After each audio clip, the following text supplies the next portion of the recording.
Peravali sisters channel కి స్వాగతం. ఎలా ఉన్నారు? అందరు బాగున్నారా? మేము బాగున్నామండి. మీరందరూ కూడా చాలా చాలా బాగుండాలని ఆ భగవంతుడిని మనస్ఫూర్తిగా కోరుకుంటూ ఈ రోజు మీకు మంచి రోటి పచ్చడి చేసి చూపించాలనుకుంటున్నానండి. అదే పొన్నగంటి ఆకుతో రోటి పచ్చడి అనమాట. రోటి పచ్చడి అంటే గుజ్జమ్మ కానీ మిక్సీలోనే వేస్తుంది అని అనుకోవద్దు. ఎందుకంటే ఇప్పుడు జనరేషన్ పిల్లలు రోట్లో నూరుకోవటం ఇవన్నీ కష్టం కదండి వాళ్ళకి. అందుకని అసలు ఈ రోటి పచ్చడి జోలే వెళ్ళట్లేదు. అట్లాగే రోటి పచ్చడి అంత రుచిగా మిక్సీలో నేను చేసి చూపిస్తాను. చక్కగా మీరు కూడా తయారు చేసుకొని తిని చూడండి. ఈ పొన్నగంటి ఆకు అనేసరికి కంటికి చాలా మంచిదండి. ఇది ఇగురు కూర చేసుకోవచ్చు, ఫ్రై చేసుకోవచ్చు, పప్పులు వేసుకోవచ్చు, ఎన్ని రకాలుగా వాడుకున్నా కానీ మంచిదేను. ముందు ముందు ఆ వీడియోస్ కూడా మీకు పోస్ట్ చేస్తాను. అయితే ఇప్పుడు మనం వీడియోలోకి వెళ్ళిపోదాము. ఒక్క మాట అండి, వీడియోలోకి వెళ్ళే ముందు ఒక చిన్న మాట. మా వీడియోస్ మీకు నచ్చినట్లయితే లైక్ చేయండి, షేర్ చేయండి. అదేవిధంగా కొత్త వాళ్ళు అయితే కనుక తప్పకుండా సబ్స్క్రైబ్ చేసుకోండి. సరేనా? లైక్ ఇవ్వడం మాత్రం మర్చిపోవద్దు. ఇప్పుడు వచ్చేసేయండి.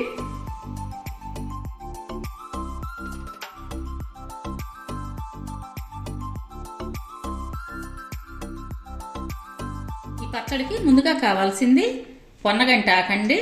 ఈ ఆకు వచ్చేసరికి ఒక కట్ట తీసుకున్నాను. ఈ కొలత వచ్చేసరికి గుప్పెడితో పెద్ద గుప్పెళ్ళు 2 అయినాయండి.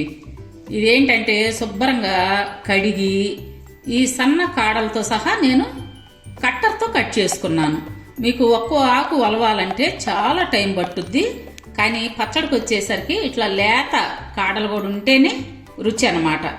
అందుకోసం మీరు చాకుతో కావచ్చు, కట్టర్తో కావచ్చు కట్ చేసుకోండి. నేను ఆ కట్ చేసుకున్న తర్వాత శుభ్రంగా కడిగి వడబొట్టలో వేసి పెట్టుకున్నాను. అందువల్ల ఏంటంటే నీళ్ళన్నీ ఒడిచిపోతాయి కదండి. ఇప్పుడు దీన్ని పక్కన ఉంచేసుకోండి. ఇప్పుడు స్టవ్ వెలిగించి బాండి పెట్టుకొని బాండి హీట్ అయిన తర్వాత ఇగోండి పచ్చెనపప్పు 3 స్పూన్లు తీసుకోండి. 1 స్పూను మినపగుళ్ళు. మీకు పొట్టు మినపప్పు ఉంటే పొట్టు మినపప్పు వేసుకోండి, లేదంటే కనుక మినపగుళ్ళైనా వాడుకోవచ్చు. వీటిని వేగనిద్దాం.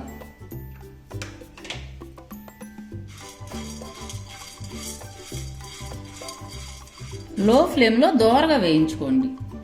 అదేవిధంగా 1 నిమిషం తర్వాత 1/2 స్పూను జీలకర్ర వేసుకోవాలి.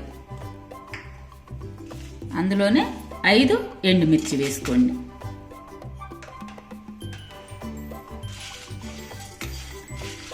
వీటన్నిటిని కూడా దోరగా వేయించుకోండి.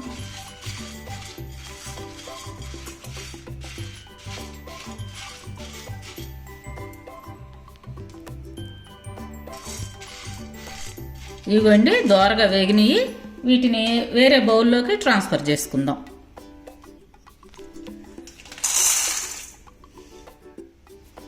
ఇప్పుడు అదే బాండీలో 1 స్పూను ఆయిల్ వేసుకొని అందులో 7-8 పచ్చిమిర్చి వేసుకోండి.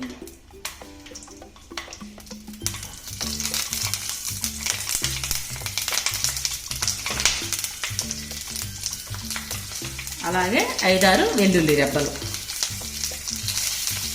అందులోనే ఇందాక మనం కడిగి పెట్టుకున్న పొన్నగంటి ఆకు.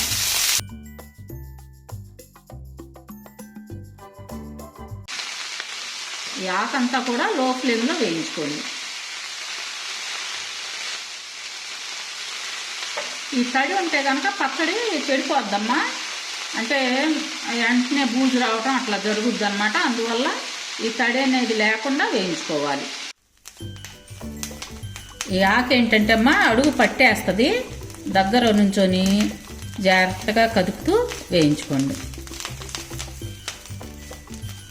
అట్లా వదిలేసామనుకో అడుగు పట్టేస్తుంది అన్నమాట. ఆకు మాడుద్ది.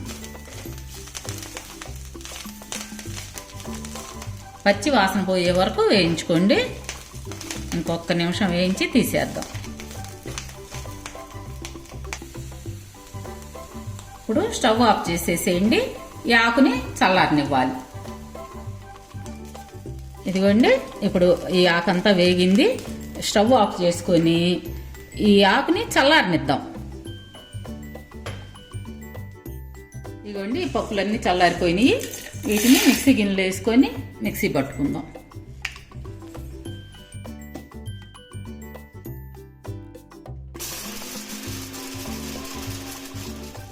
ఈ విధంగా మెదిగిన తర్వాత ఇందాక మనం వేయించి పెట్టుకున్న పొన్నగంటి ఆకు, పచ్చిమిర్చి, వెల్లుల్లిపాయలు ఇవి కూడా వేసుకొని కొంచెం మిక్సీ పట్టుకుందాం. అందులో తగినంత ఉప్పు వేసుకోండి, మీ టేస్ట్కి తగినంత ఉప్పు. అదేవిధంగా ఒక 10 నిమిషాల ముందు నానబెట్టుకున్న చింతపండు, అంటే చిన్న నిమ్మకాయ సైజు ఇంత చింతపండు తీసుకున్నానండి. దాంతోపాటు ఇగో వాటర్ ఈ పక్కన ఉంచుకోవాలి. ఇప్పుడు వీటిని మిక్సీ పట్టుకుందాం.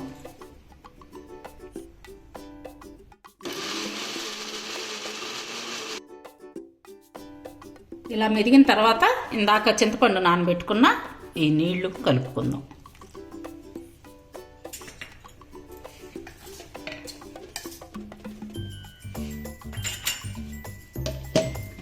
మరొకసారి మిక్సీ పట్టుకుందాం.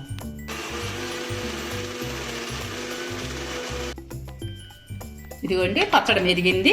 ఫైనల్లో కొంచెం కొత్తిమీర వేసి ఒక్క అట్ల పలుసు ఇవ్వండి.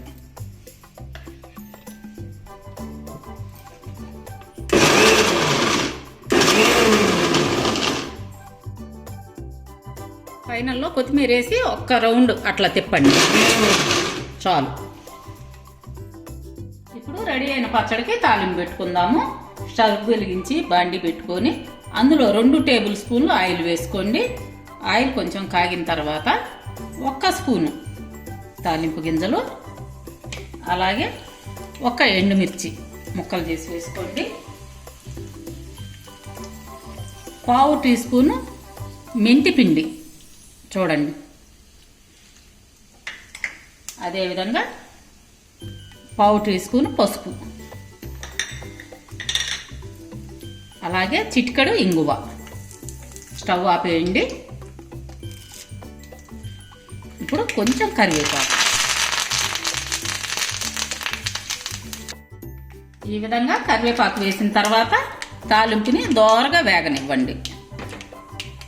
ఇట్లా చిట్పట్లాడుతుంటే తాలింపు వేగినట్టు అన్నమాట.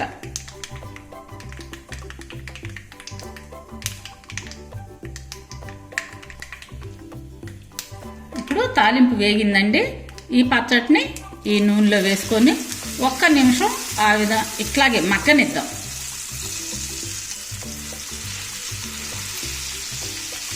ఇలా మగ్గిన పచ్చడి వారం రోజులైనా నిల్వ ఉంటుందండి, పాడవకుండా.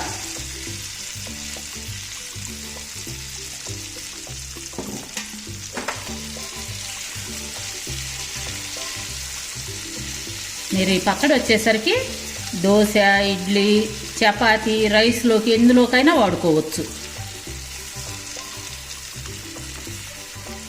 ఇప్పుడు ఈ నూనె అంతా లాగేస్తుంది అన్నమాట. ఇదిగోండి ఆయిల్ అంతా పీల్చేసుకుంది. ఇప్పుడు స్టవ్ కట్టేసుకొని ఒక సర్వింగ్ బౌల్లోకి మార్చుకుందాం.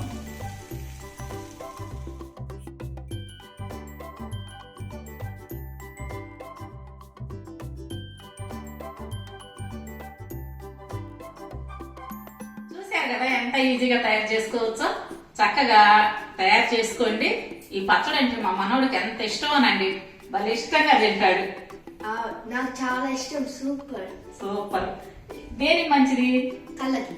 కళ్ళకి మంచిది. చక్కగా మీ పిల్లలకి పెట్టి మీ పిల్లల చేత సూపర్ మమ్మీ అనిపించుకోండి, సరేనా? రేపు మరొక మంచి వీడియోతో మిమ్మల్ని కలుస్తాము. అప్పటి వరకు బాయ్.